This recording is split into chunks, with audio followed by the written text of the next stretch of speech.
Hello students, কালকে 25 দিয়ে multiply করার শর্টকাট ট্রিক শেখার পরে আজকে আমরা শিখব কিভাবে 125 দিয়ে খুব সহজেই মাল্টিপ্লাই করা যায়।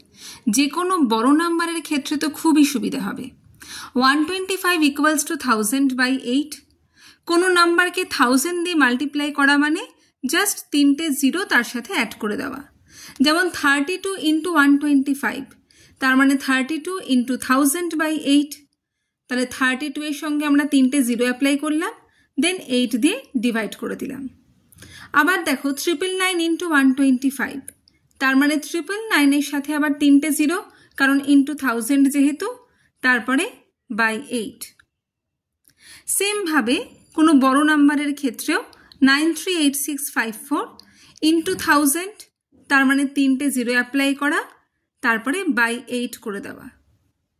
তোমরা অবশ্যই বাড়িতে কিন্তু 25, 125 এগুলো দিয়ে কত তাড়াতাড়ি মাল্টিপ্লাই করতে পারো সেটা প্র্যাকটিস করবে। Thank you.